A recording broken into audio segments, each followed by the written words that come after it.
کسی صحابی نے ایسا سوال بولو نہیں پوچھا, کیونکہ صحابہ یہ بات جانتے تھے کہ یہ اچھا سوال نہیں ہوگا, نبی کو اس پہ غصہ بھی آ سکتا ہے, غضب بھی آ سکتا ہے, ایک فضول سوال ہوگا, کیونکہ اللہ کو اس سے کیا پہاڑ پہ چڑھیں یا پہاڑ سے اتریں. میں سمجھا پا رہا ہوں اپنی بات. اللہ کو اس سے تو غرض ہے کہ اس کی مخلوق کو کوئی بھوکا ہو کھانا کھلا دے تو اس کا پیٹ بھر جائے. الخلق عیال اللہ, حدیث میں آتا ہے یہ مخلوق اللہ کی عیال ہے, گویا اللہ کا خاندان ہے. جیسے کہ آپ کسی کے بچے کو کھانا کھلا دیں تو باپ خوش ہوتا ہے نا, تو مخلوق کو کھانا کھلائیں گے کون خوش ہوگا؟ اللہ. ہاں یہ ایک الگ بات ہے کہ جب نبی صلی اللہ علیہ وسلم مشرکین سے کہتے کہ مخلوق کو کھانا کھلاؤ, تو مشرکین کہتے اللہ خود ہی کیوں نہیں کھلا دیتا, اللہ نے ان کو غریب پیدا کیوں کیا ہے پھر؟ آئی بات سمجھ میں؟ یہ ایک بیہودہ سوال ہے. بھائی اللہ نے غریب کو پیدا کیا تاکہ مالدار کی آزمائش ہو, اس میں حکمتیں ہیں بہت ساری, کسی کو غریب بنایا, کسی کو امیر بنایا, یہ حکمتیں فوت ہو جاتی ہیں نا اگر اللہ سبھی کو کھلا دیتا. لیکن اللہ غریب کا پیٹ بھرنے سے خوش ہوتا ہے, اس مالدار سے خوش ہوتا ہے جو غریب کا خیال رکھے. تو صحابیہ نے نبی سے کیا پوچھا؟ میں اگر صدقہ کروں گی تو میری ماں کو, نیت میری ہوگی اپنی ماں کے لیے صدقہ کر رہی ہوں, تو میں نے کہا تھا کہ علی سکپارہ کے بیٹے کو میرا کوئی پیغام پہنچا دے کہ بھئی آپ کے والد صاحب کی جو ڈیتھ ہوئی, اللہ مغفرت فرمائے ان کے درجات بلند کرے. تو اب آپ کے والد کو جو فائدہ ہوگا نا, اگر آپ کا آخرت پر ایمان ہے, تو فائدہ ہوگا صدقات و خیرات سے, نیکی کرنے سے, وہ کام کرنے سے جس کا خدا نے ہمیں حکم دیا ہے, وہ خیر کے کام. پہاڑ پہ چڑھنے سے کسی بھی مسلک کے عالم سے پوچھ لینا, پہاڑ پہ چڑھنا کوئی نیکی نہیں ہے جس کا ثواب پہنچایا جا سکتا ہو. سمجھ میں آ رہی بات کہ نہیں آ رہی؟ تو آخرت پر ایمان نہیں ہے تو بھی یہ کام فضول ہے, آخرت پر ایمان ہے تو بھی یہ کام کیا ہے؟ فضول ہے, اس کا کوئی فائدہ نہیں. تو یہ آپ اپنے لیے کر رہے ہو. اس کا یہ کہنا کہ ابا کے مشن کی تکمیل کروں گا, یہ جملہ غلط ہے. آپ یہ کہو کہ بھائی میں بھی ٹرائی کروں گا, اگر کامیاب ہو گیا تو عزت مل جائے گی, ورنہ موت کے منہ میں چلا جاؤں گا. تو پھر ہم اس پہ دوسرے پہلو سے غور کریں گے کہ اگر آپ یہ اپنے لیے کر رہے ہو نا, یہ نہیں کہو کہ میں ابا کے مشن کو پورا کروں گا, ابا کو اس سے کوئی فائدہ نہیں ہے, بلکہ ابا ہو سکتا ہے وہاں برزخ میں, ہو سکتا ہے کہ یقینی بات ہے وہ کہیں گے کہ کاش میں اس راستے میں موت میری نہ ہوتی. یہ میں نے اپنے آپ کو کیوں, اپنی جان کو میں نے ایک خطرے میں ڈالا. دیکھو ایک آدمی ویلی لگا رہا ہے, عزت اس کی بھی ہوتی ہے کہ نہیں ہوتی, لیکن سر بھی کھلتا ہے اس کا. جب اس کا سر کھل جاتا ہے نا ویلی لگانے والے کا, پھر وہ کہتا ہے کاش میں نے عزت کا یہ طریقہ حاصل نہ کیا, یہ اختیار نہ کیا ہوتا عزت کا میں نے یہ طریقہ. بعض ہم نے دیکھے ہیں کہ وہ پائیدان پہ بیٹھ کے بائک چلا رہے ہوتے ہیں. میں ڈیفینس گیا تھا, بچپن کی بات ہے, ہمارے دوست لے کر گئے, وہ سی وی یو پہ ریسیں ہو رہی تھی. ہمیں شوق ہے ہر جگہ گھسنے کا, اگرچہ ہم بچپن کا اتنا بھی بچپن کی مولانا بن چکا تھا میں, جائز جگہوں پہ جانے کا, ناجائز اللہ کا شکر ہے اللہ بچا کے رکھے ہم سب کو. ابھی ایک ڈاکٹر سے میری ملاقات ہوئی, وہ مجھے میں نے ان سے کہا آپ کیا کرتے ہیں؟ انہوں نے کہا میں ہارٹ اسپیشلسٹ, میں سرجن ہوں ہارٹ کا. بڑی عقیدت سے مل رہے تھے نا, مفتی صاحب. میں نے کہا اتنی عقیدت کا کوئی کیش تو کرائے نا آدمی, فری پوکٹ کی عقیدت. کہہ رہے میں آپ کا بہت بڑا فین ہوں. میں نے کہا آپ میرے بہت بڑے فین ہیں؟ میں نے کہا ہاں. میں نے کہا بہت زیادہ بڑے؟ انہوں نے کہا بہت بڑا فین ہوں. میں نے کہا مجھے کوئی ہارٹ سرجری دکھائیں. بھائی سرجن تو آپ ہو نا, آپریشن آپ کرتے ہو, میں یہ عمل اپنی آنکھوں سے دیکھنا چاہتا ہوں. انہوں نے کہا ٹھیک ہے, مجھے لے گا, آپریشن دکھایا انہوں نے. میں نے ولاگ بھی بنا لیے, ڈال دیں گے انشاءاللہ. لیکن وہ اوپن ہارٹ سرجری نہیں تھی, وہ رنگ والا تھا. چلو کچھ some thing is better than nothing. آئندہ کوئی اوپن ہارٹ سرجری والا فین نکلا تو ہم اس کو بولیں گے بھائی ہمیں یہ والا دکھاؤ, پورا اندر سے دل دھڑکتا ہوا دیکھنا ہے ہم نے. گائے بکرے کے تو دیکھے ہیں, وہ بھی بیچاروں کے ذبح ہونے کے بعد دیکھے ہیں نا, انسانوں کے زندہ کا دھڑکتا ہوا. تو فین ہونے کا, فری پھوکٹ کے فین تو آپ کو بہت سارے مل جائیں گے نا. تو مجھے شوق ہے ویسے ہی تھوڑا سا, ہر فیلڈ میں تھوڑا سا ویسے ہی ایک شوق ہوتا ہے نا انسان کو کہ دیکھے کیا ہو رہا ہے. تو ہمارے وہ دوستوں نے کہا کہ ڈیفینس میں ویلیاں لگاتے ہیں لڑکے, ریسنگ کرتے ہیں. ہم نے کہا چل بھائی دیکھتے ہیں جا کے. لگانا نہیں ہے, یہ کام کرنا نہیں ہے, دیکھنے میں بے وقوفوں کو دیکھ لو بھائی, کیا اس سے آپ کی تفریح, ان کا سر کھل رہا ہے. آپ کہہ سکتے ہو ہمارے جانے سے ان کو موٹیویشن مل رہی ہے, تو یہ صحیح نہیں ہے. میرے جانے سے کوئی موٹیویشن ان کو, کیونکہ میں مشہور تھوڑی تھا. چھپڑ میں اتنے لوگ گئے ہوئے, ہم بھی چھپڑ میں جا کے بیٹھ گئے. اچھا میں جب گیا نا تو وہ کچھ لڑکے لگا رہے ہیں, ویلی لگا کے نا گھما بھی رہے ہیں بائک کو بڑی خطرناک طریقے سے.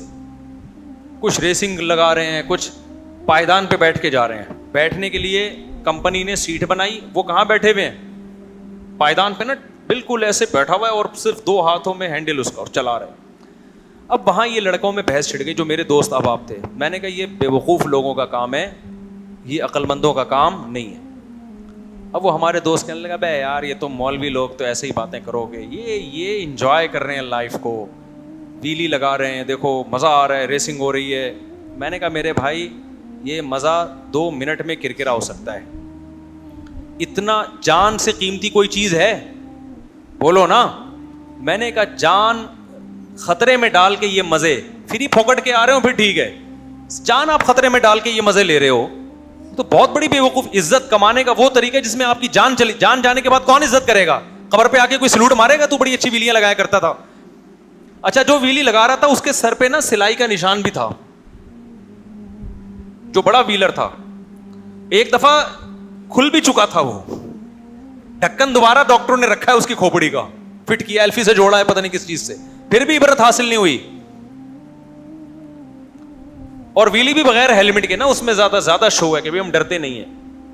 اب کیا ہوا کہ ہم بیٹھے ہوئے, میں ان سے کہہ رہا ہوں بھائی یہ بے وقوف لوگوں کا کام ہے, بہادری کے جوہر دکھانے میدان جنگ میں دکھاؤ, جان ہتھیلی پہ رکھو, پھر قوم کی جان بچاؤ, یا اور کوئی بہادری کا کام کر لو جس میں قوم کو فائدہ ہو, اپنے آپ کو فائدہ ہو. یہ کیا ہے؟ تو ہم یہ باتیں کر ہی رہے تھے کہ وہ جو پائیدان پہ بیٹھا ہوا تھا نا وہ سلپ ہوا, گر گیا بیچارہ. گرائے, ہم قریب گئے, سب بھی گئے, ظاہر ہے ایسے موقع پہ مدد تو لازم ہے. یہ تھوڑی کہ یہ اپنی حماقت سے مرا ہے تو اب مرنے دو, یہ جائز نہیں ہے بھائی. جو اپنی حماقت سے ہو یا بغیر حماقت کے ہو, انسانی جان کی حفاظت بچانا کیا ہے؟ ضروری ہے, سب پہ ضروری ہے. ہم سب گئے دوڑے ہوئے, تو لگ رہا تھا کہ ایکسپائر ہو چکا ہے, وہ اتنی سر پہ گہری چوٹ آئی تھی. میں نے کہا اب اس کو کوئی زندہ کر کے پوچھے نا, وہ کہے گا بھائی یہ بے وقوفوں کا کام ہے, یہ عقل مندوں کا کام نہیں ہے. تو دیکھو غیر مسلم پہ یہ کام سوٹ کرتے ہیں, کیونکہ غیر مسلم کی آخرت کا اس کے دماغ میں کوئی تصور نہیں ہے, لہذا وہ زندگی داؤ پہ لگاتا ہے کہ آر یا پار. اب یہ جو ٹائٹینک کا ملبہ دیکھنے کے لیے کروڑوں روپے لگا کے گئے, 1% ان کو رسک ہوگا کہ یار اتنی گہرائی میں جانے کی ضرورت کیا ہے آپ کو.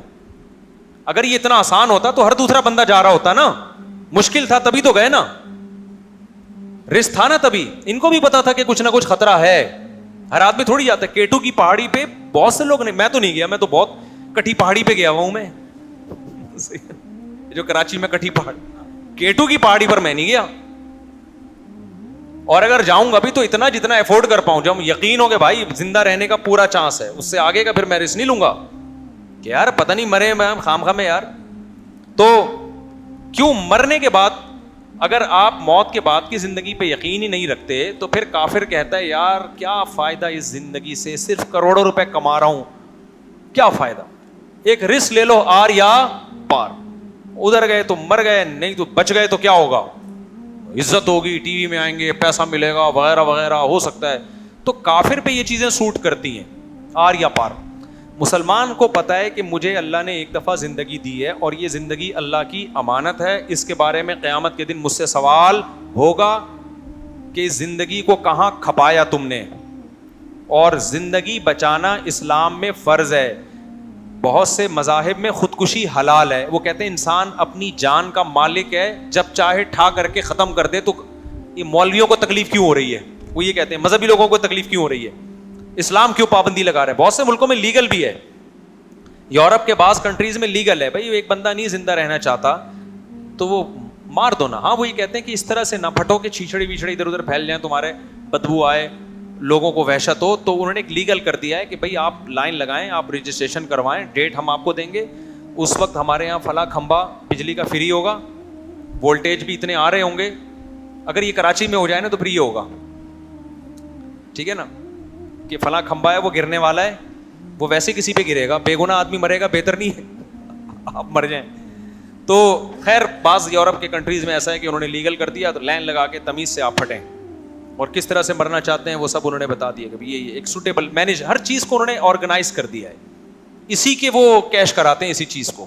ابھی میں نے پورا بیان بھی اسی پر ہوا نا, ہر چیز کو کیا کر دیا ہے, آرگنائزڈ.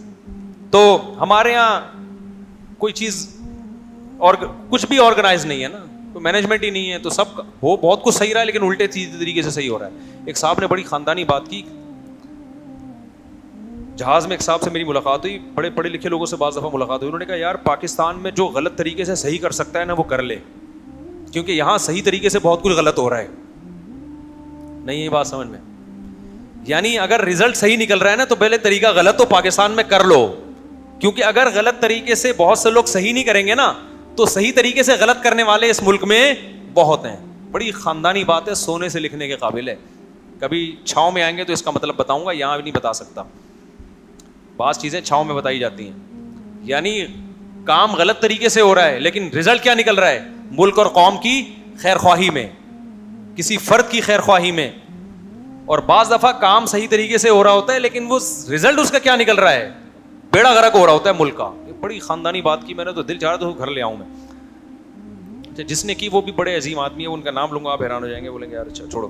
اچھا خیر, تو اب وہ جو ٹائٹینک کی تلاش میں نکلے تو یہ ان لوگوں پہ سوٹ کرتی ہیں چیزیں جن کا آخرت پر ایمان نہیں. اصل میں تو ان پہ بھی سوٹ نہیں کرتی, ٹھیک ہے نا, لیکن میں بہت بڑا دل کر کے, کیونکہ یار جب زندگی رسک پہ ڈال دی آپ نے تو زندگی سے بڑا تحفہ دنیا میں کوئی بھی نہیں ہے. 1% بھی رسک نہ لو زندگی کا. تو جو آخرت پر ایمان لانے والے لوگ ہیں ان پر نہ K2 کی پہاڑی عبور کرنا جان رسک میں ڈال کے. ہاں جان کا خطرہ نہیں ہے, پھر آپ بڑے بڑے کام کریں بھائی, جائیں آپ. اول تو میں کہتا ہوں پھر بھی وہ کام کرو نا جس کا پبلک کو فائدہ ہو.